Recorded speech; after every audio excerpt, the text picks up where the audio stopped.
Hey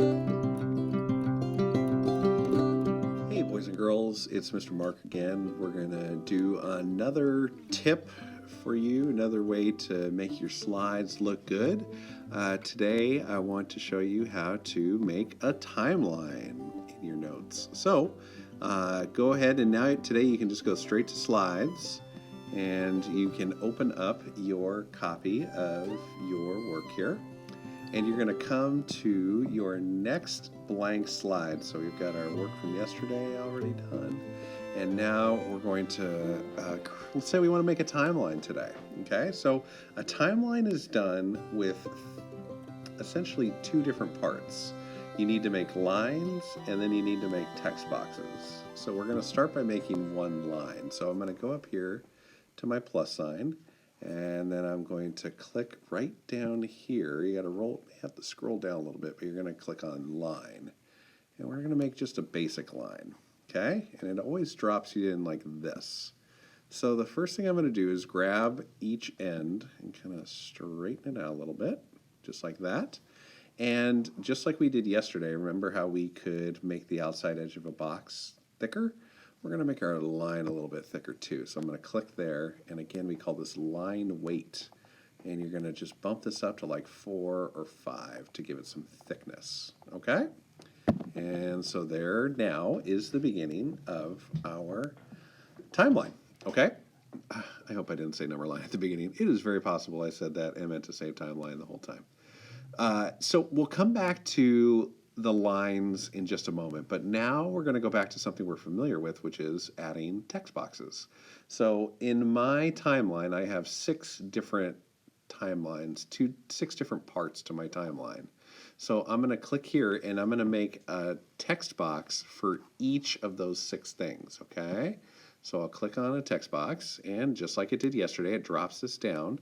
But what I'm going to do today is, instead of just typing right there, I'm actually going to come over here and kind of resize my box a little bit, okay?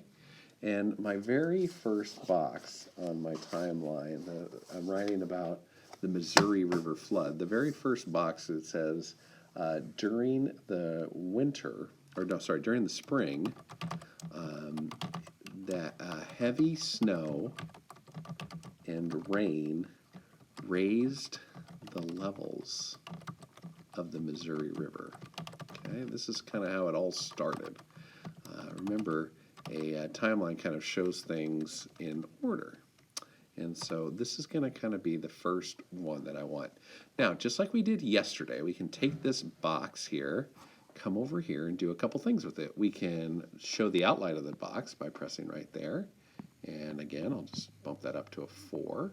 And I can also give this a little fill here. So let's say I want to have kind of like a yellowish background for all my boxes here. Okay? Now, I want to show you a little trick, because what you might be tempted to do is just come up to the plus sign and keep doing a new text box every time. But to save yourself a little bit of time, what you might want to do is just go ahead and tap this yellow box. So go ahead and just click outside the box and then click on it again. And you're going to get all these choices: cut, copy, paste. And what we want to do is copy this. So I'm going to click on copy. And it looks like nothing happens. And so what I need to do is now just press somewhere in the white, and I get the option to paste. And instead of having to make a brand new box where I change the color and the size and everything, I can just grab this and move it down here. And then this is going to be my next box. And I can just delete what I wrote here. And my next box, I wanted it to say June 13th, the levees started to break. And then you can kind of just keep copying and pasting more and more. So I can copy it. And then I can come up here and paste it again. And so now you're starting to see the timeline come together, aren't you? Right? And so I'll have 3 different things on the bottom and 3 different things on the top. Okay? But now I want to connect it to the timeline, right? I want my readers to know that I want to go from here, number 1, here to number 2, here to number 3, right? So this is where our line tool is going to help us out again. So I'm going to go up to the plus sign and go to line, and I'm going to add a basic line again. And just like before, Let's make it a little bit thicker. Okay, so we can see it a little bit better. Okay, and now what I'm going to do is kind of grab that blue point right there and drag it up here. And now I'm going to connect it to my number line. And again, I want that to be clear that that's the first thing that happened. Okay, now I want to add another line from box number 2 and connect it to the line. So rather than going up and making a new one, you guessed it, I can just click on this and, oh, you got it. Copy it and tap again and paste. And so now drag it down here.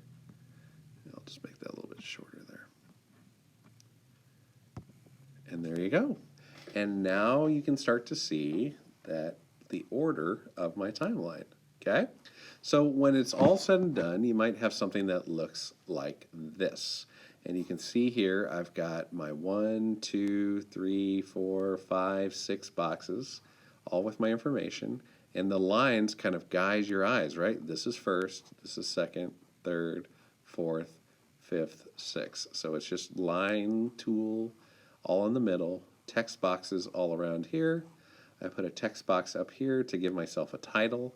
And I put a text box down here to include my author's viewpoint. This is a good looking slide. I'd be happy if I saw a 5th grader attempt something like this. Somebody, Hugo, I believe, asked on the chat yesterday, how do we make a web? Essentially, a web is made using the exact same tools. I'm using text boxes all around, and I position my text boxes. Again, each text box, when I click on it, I set the line weight and I fill it with some color. The only thing that I did here is use my line tool to add these 3 lines here. So you can see there's my web. And by using a little color, you can see that each box has a different purpose, right? Here's my center of my web, it's orange. All of my facts and details are in blue, and my 2 viewpoints are in yellow. And you can see they're not connected to there because they're a little bit different than the actual web part. So boys and girls, I hope that this was helpful. This is using text boxes and the line tool. You can make a number, oh, there it is. You can make a timeline and you can make webs today using those 2 tools on your Google Slides presentation. Tomorrow, we'll talk about how you can make a sketch and label. All right? Happy creating. Looking forward to seeing your work.